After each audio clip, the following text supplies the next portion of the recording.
Hi there, Sanbonani Molweni. Welcome to Fix Channel. If you're new here, please subscribe before the end of the video. If you're returning, thank you for love and support.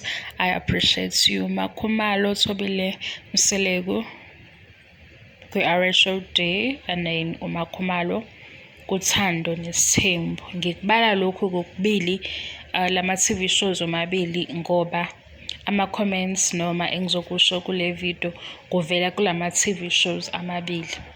Umakhumalo simbonile joyina ishow RHOD, asamjabulela because into enhle ithuba elisha kuzovula namanye amathuba amaningi. Nayi into esiyenzakalile, sifikile ku-episode 12 sesilindele i-reunion. So abantu bayasho ukuthi hayibo uMaK uvelile but bekufana nokuthi akekho kwishow kwi-RHOD, bebeze bekhohlwe nokuthi ukhona. Ngizobala-ke iy'khathi esimbone ngazo engiyikhumbulayo. Kube yilabo ehoste khona evela nobaba Mseleku, wakhuluma kancane lapho bewukhona ubaba Mseleku, waphinde wakhuluma nobaba Mseleku esekhaya kwakhe.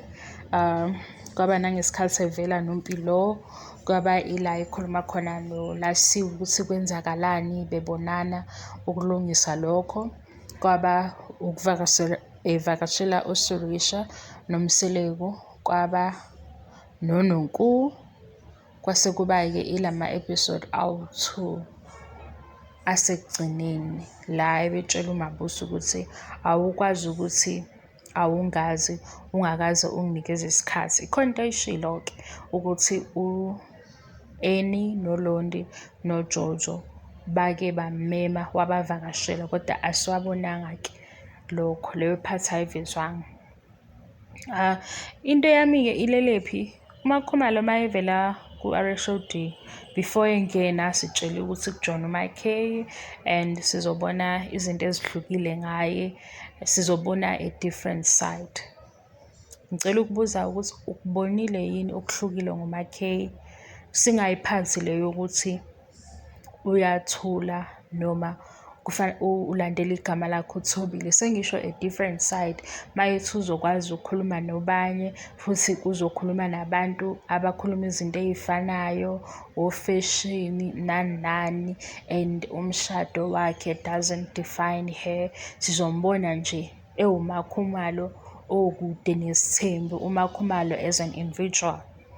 Mina ngizolinda kuma-comment section ngizwe ukuthi abantu babonini, base ngiyayichaza-ke le yami-ke indlela engibuke ngayo.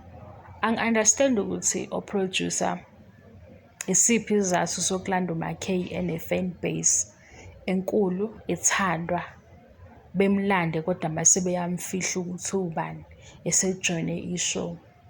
Angazi ukuthi yini i-plan yalokho noma i-plan ukuthi already abantu bebethe uzobhora, akakhwalifayi, sebesebenzisa lokho ukuze azotrenda ngokuthi uyabhora.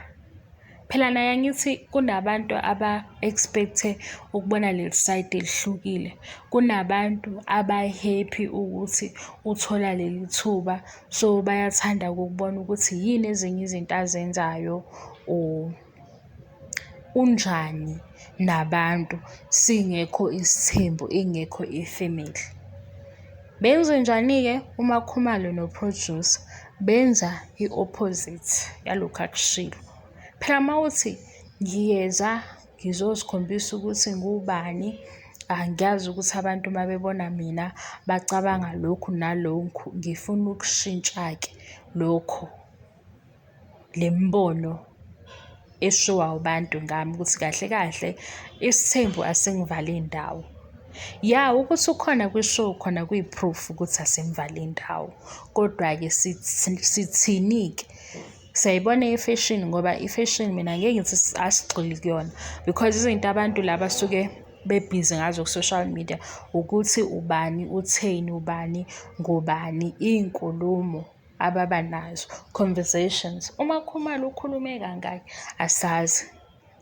uMabusi ukhuluma okudlula uMakhumalo kodwa uMakhumalo okuyi-main. So angi-understand kwi-side le-production team, bona bathi basinika uMakhumalo evela as i-role or i-cast member ebhorayo ukuze i-show yabo izotrenda. I-wrong-ke leyo nto ngoba abantu bebengalindele lokho. Sengilindile-ke kulaba abathi uMakhumalo akabuye, noma laba bathi bakubonile okuhlukile, ikhona into abayaziyo thina esingayibonanga because uMakhumalo ubethule. Ngiyayibona le yaLasini noMakhesi uzoyikhuluma eceleni, kodwa ubethule. Yini eniyibonile ngoMakhei ehlukile? Ake sipretende nje ukuthi asimazi uThando Nes'thembu.